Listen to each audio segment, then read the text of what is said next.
the hopes and expectations from this new year and this new government are pretty clear, and they're pretty clear to all of us.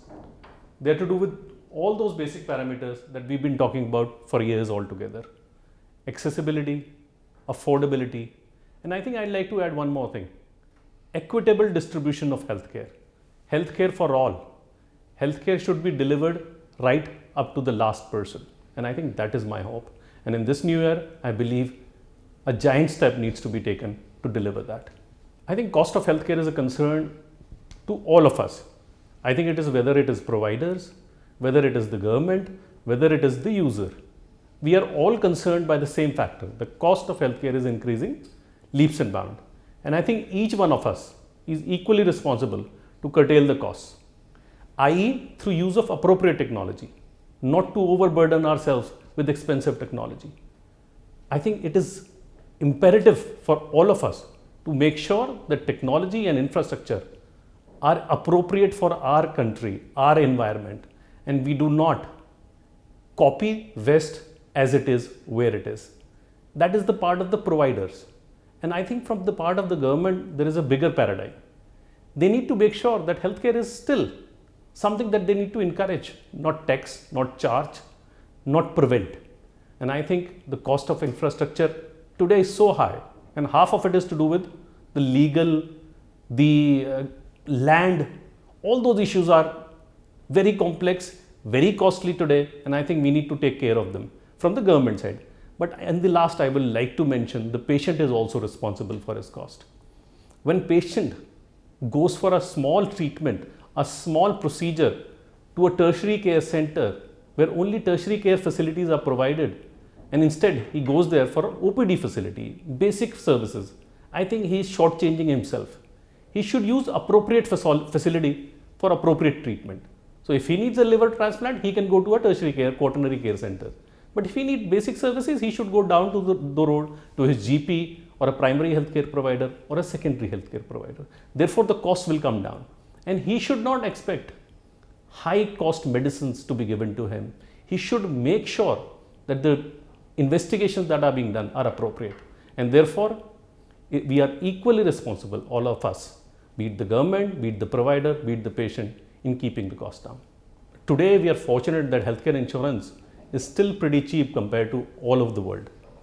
So we should make sure that the government incentivizes healthcare insurance providers to increase their reach. And I think the good example should be followed from other aspects of government regulation. When government says that if you are providing services in metros, you must provide services in rural areas. So we must make sure that government inserts a clause in healthcare insurance providers, how many rural people they have insured, how many semi-urban people they have insured, not only people from metros and corporates they've insured. And I think only then we'll be able to provide healthcare for most of the people, not only few people who are fortunate. I think the real question here is that healthcare provision in India is mismatched, where infrastructure in few cities is too much, and 80%, when you're saying 70%, I believe 80 to 90% of Indian suburban areas, rural areas, semi-urban areas lack quality healthcare, or for that matter, any sort of healthcare. And I think as providers, we should take that initiative to provide healthcare in rural, semi-urban district headquarters. And Paras has done a crucial step in doing that. We've gone to Bihar, we've gone to Patna, we've gone to Darbhanga, which is a small district where no tertiary care, secondary care facility is available. But Paras has taken that initiative to go to those areas which are underserved. We could easily do it in NCR where there are 100 hospitals and we could have been the 101st. But we chose not to do that. We chose to go to areas where there is no provision, there is lack of provision, and there is certainly lack of quality provision. I think most of us who are healthcare providers should take that action and go to areas which are underserved today. I think it is my long-term vision and mission to be able to provide healthcare in areas which are underserved. And I think you can look at an example of Bihar, Uttar Pradesh. All these areas are completely underserved. I can give you a relevant example that In Patna, we have a PET CT that serves around about 14 crore of population, which is an absolutely astonishing number. Therefore, it is my mission to make sure that every person in these underserved areas get access to quality healthcare, and Paras is going to make a good and a big contribution in the short, medium and long term on this. We are interconnected not only in terms of provision of healthcare from doctors' perspective, but from operations perspective also. We share best practices, we share IT, we share financial software, we share hospital information systems, and we share all the best practices that doctors do, let's say in Patna. It is not necessary all the best practices are linked to big large centers in NCR or in Bombay or in Calcutta. The best practices somewhere can come from even a smaller place. So we've imported best practices from Patna. So we have weekly consultations between our doctors, between doctors and patients, between all these centers.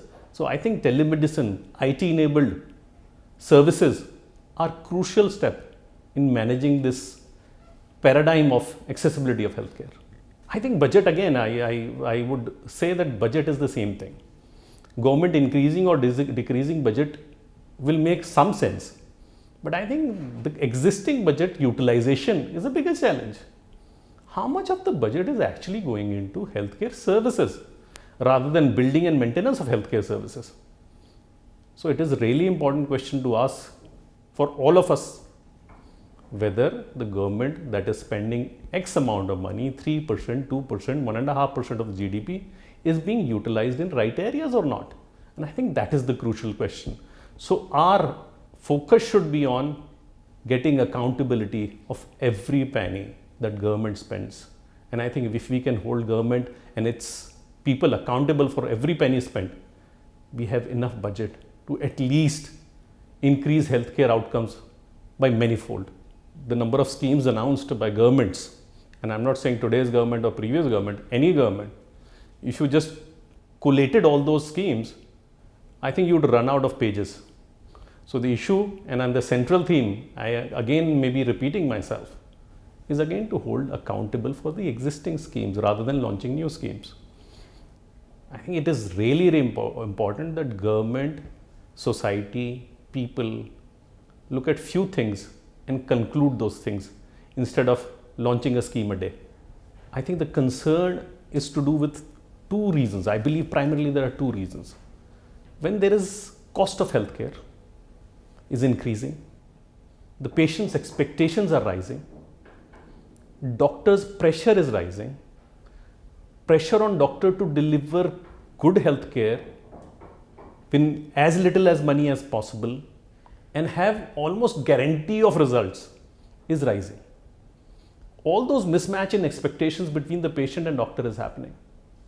And the biggest culprit is revenue expectations from both doctors and hospitals is tremendous.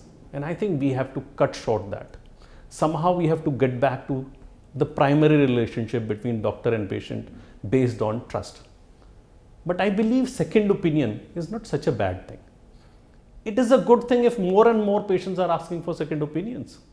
It is a great trend. That means the patient is Jagruk. He's aware of his own disease. He's aware of his own needs. And if he goes to 3 doctors, wonderful. I believe it is a great thing for society. He can benchmark his treatment. He can get assurance. And he can perhaps even get a better deal from the doctor as well as the hospital. So I don't think that is such a bad thing. So second opinion, third opinion are welcome, but lack of trust is unwelcome. We should have trust between doctors and patients, and both are equally responsible for lack of trust. A good doctor's job is to make sure either enhance the learning already that patient has or change whatever his wrong assumptions are. So I think it is primarily the responsibility of the treating doctor to give the right information in the right way at the right time to the patient and convince him of the right options. So I don't believe that is such a big issue. I think they have the time. Whether they manage their time well is a larger question. And I think they should make sure that every patient that goes from their office is satisfied should be the criteria rather than how many patients he sees in 5 minutes, 10 minutes, 15 minutes or half an hour. Patients deserve the service, the courtesy of being listened to. And I think that responsibility will never go away from doctors. This is a right, and we should make sure all the patients understand it is their right to know about the treatment, be it drugs, be it investigations, and being any sort of treatment or intervention that is being asked for and done. So I completely agree with you on that this is a right and this should become a fundamental right. I think the clinical responsibility is the answer. Clinical responsibility by respective doctors. As an administrator, as a hospital provider, I can only suggest and recommend that every patient needs to be looked at as his own relative, as his own brother, as his own sister, as his own father or mother. And I think that approach has to be taken with every patient. If you do that, I think all your answers will come out correct. Would you do this for your mother? Would you recommend this drug to your brother? Would you treat this patient and this condition in this way if it was your own? And I think mostly if you do that kind of questioning on your own, you will get the right answer. I think I'd do one implementation instead of 3 implementations, because government announces 3 things, implements none. I am really concerned about that. So my whole and sole aim, if I became the health minister, would be look out for implementation of existing plans and existing services. We are very good at building infrastructure, but we do not manage the infrastructure. You can see beautiful hospitals built by government all over the country that are either shut, semi-shut or non-functional. So I think it is an easy job for a health minister not to announce new schemes, but to look out for existing schemes, existing infrastructure and make sure that is implemented, that is providing care, that is providing services to the patient that was meant to be. And I think that simply solves most of your issues for the near term. And I think for the long term, there are many issues, many challenges which we can solve, but let's solve one issue of implementation. Rest of it will take care of itself.